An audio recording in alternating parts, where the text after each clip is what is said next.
हम tour channel पर। और अभ्यर्थी उसी समय से लगातार टेंशन में चल रहे हैं कि क्या होगा, कोर्ट का फैसला क्या है। तो आपको मालूम हो चुका होगा कि कोर्ट का फैसला क्या है। अब थोड़ा सा अभ्यर्थी ये सोच रहे हैं कि जब तक हमेशा से देखा गया है कि बीएसएससी यानी कि बिहार कर्मचारी चयन आयोग के द्वारा एक वैकेंसी कम से कम मेरिट तक पहुंचाकर या मेंस का रिजल्ट देकर दूसरी वैकेंसी देती है, लेकिन इस बार बीएसएससी इंटर लेवल पहले वैकेंसी दे दिया गया और अभी तक बीएसएससी सीजीएल का रिजल्ट नहीं आया। कोर्ट केस को लेकर लंबित था।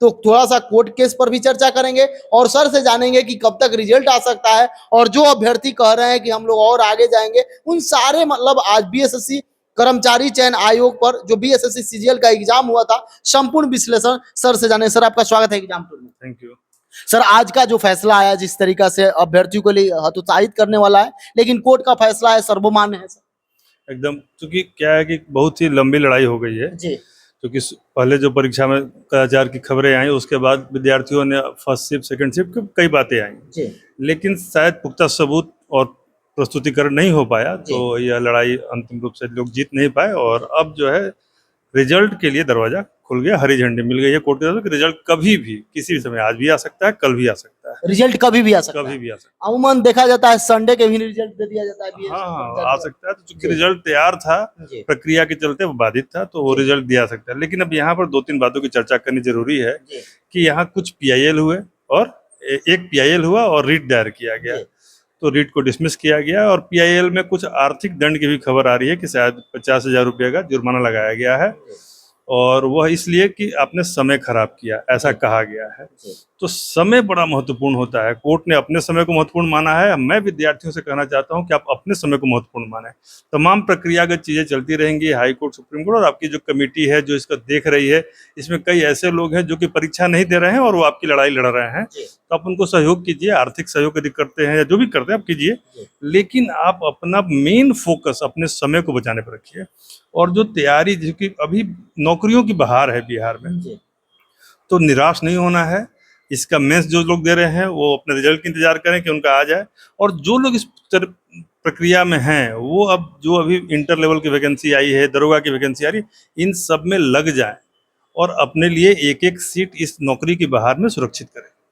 सर, अभ्यर्थी बहुत सारे ये सोचते हैं कि हम बीएसएससी इंटर लेवल भी दे दें, टीचर की वैकेंसी आने वाला है उसको भी दे दें, दरोगा भी दे दें। सभी जगह जब हौच पौच हो जाते हैं और कहीं का नहीं रहते हैं। इस समय जिनके पास जो डिग्री हो, यदि एक जगह पे टारगेट कर लें, उसको अच्छा से अध्ययन करें, बढ़िया से मतलब सही डायरेक्शन में जाए, तो इस बार बिहार में जॉब मिल सकता है। देखिए, बीएसएससी 11,000 से ऊपर वैकेंसी है और अच्छे पद हैं। वैकेंसी आना और पदों का अच्छा नहीं आना कई बार हो जाता है, लेकिन ये पद भी अच्छे हैं।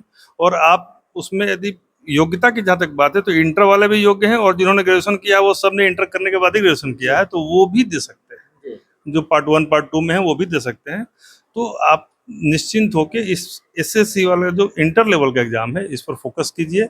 दरोगा के लिए वो लोग जो ग्रेजुएट हैं और जिनके लिए जीना मरना दरोगा है, वो तो दरोगा के लिए जाएंगे ही। वो एसआई की तैयारी एक दिन में होती नहीं है, क्योंकि आप यदि मेंस निकाल भी लेते हैं, रिटर्न निकाल भी लेते हैं, तो फिजिकल में आपको दिक्कत होती है।